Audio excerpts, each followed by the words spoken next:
조갑제 TV 시청자 여러분 안녕하십니까. 2021년 3월 21일 오전 11시입니다. 한국 사람들의 이 사전에서 추방해야 할 말이 있습니다. 그것은 토착외구란 말입니다. 토착외구를 어떻게 쓰느냐 하면은 일본과 친해야 된다는 말을 하는 사람, 그런 정책을 펴는 사람을 향해서 좌익 세력이 토착외구라고 합니다. 토착외구라는 말의 정확한 뜻은 한국 사람인데 외구 노릇한다는 뜻이죠. 이것은 한국인에 대한 모독이고 일본 사람들에 대한 모독이고 인종차별이고 이런 발언을 만약 외국에 가서 하면은 인종주의자로 몰려가지고 심하게는 입국이 금지되는 수도 있습니다. 그런데 이 말을 가장 많이 하는 집단이 지금 민주당이죠. 지금 민주당 중에서도 대표를 지냈던 이해찬, 이 이해찬이라는 사람은 아주 운동이 좀 어떻게 보면은 포악합니다. 서울 부시장을 할 때 개인 문제로, 자기 개인 문제로 부하 직원 뺨을 때렸던 사람입니다. 그리고 이 야당을 향해서 토착외구라고 자주 불렀던 사람입니다. 그런데 이 토착외구가 돌고 돌아서 이제는 박영선 서울시장 후보를 겨냥하고 있습니다. 오늘 국민의힘 김은혜 선대위 대변인이 논평을 발표를 했는데 드디어 토착외구란 말을 민주당을 향해서 돌려주었습니다. 지난해 4.15 총선은 한일전이다던 민주당이 박영선 후보의 일본 초호화 아파트에 대해서는 웬일인지 조용하다. 어제는 또 슬그머니 궤변을 내놓고 뒤로 숨는다. 다주택자 국민은 범죄자 취급하며 징벌에 가까운 세금 폭탄을 투하하는 민주당이 박영선 후보의 2주택 보유에는 해외 투자라 한다.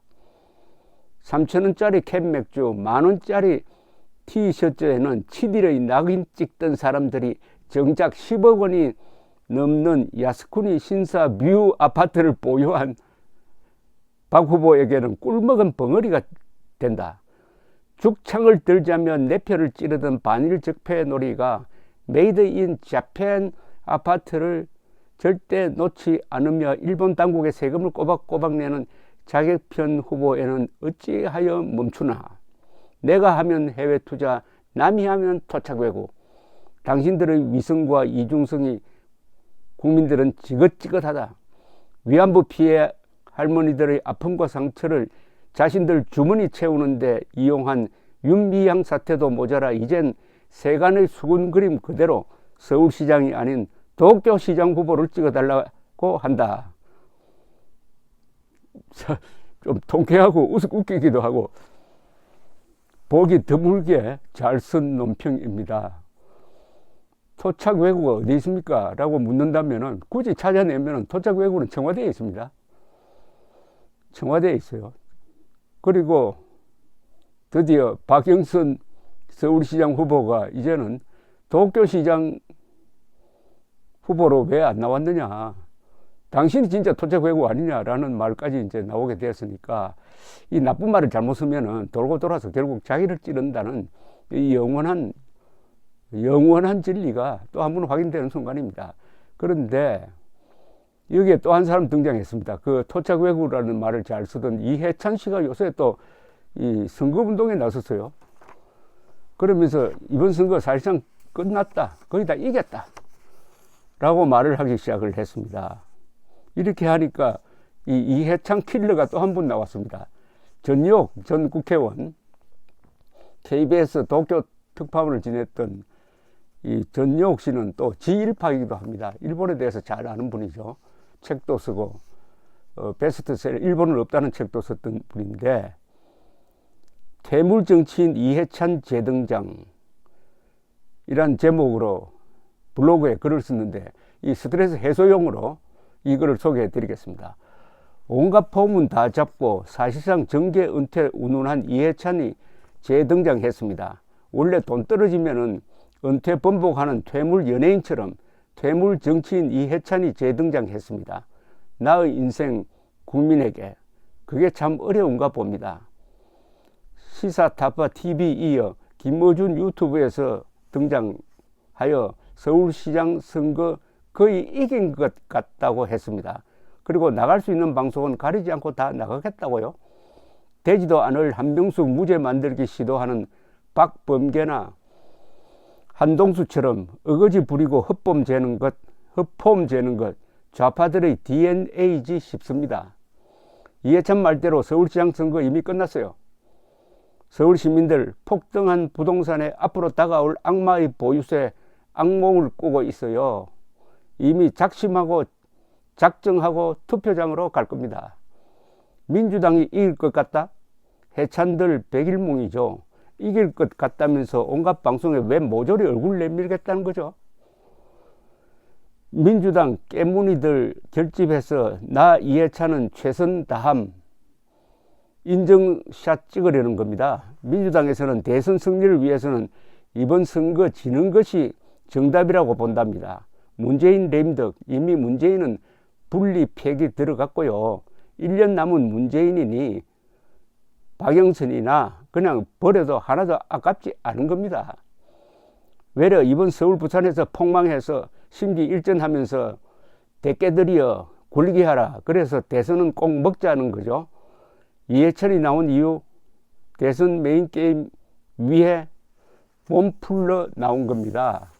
그러니까 오세훈도 안철수도 정신 차리세요. 특히 오세훈, 몸만 국민의 힘에 있는 민주당 김종인 할배, 민주당 소속이랍니다. 김종인 할배 악마의 속삭임에 휘둘리지 마세요.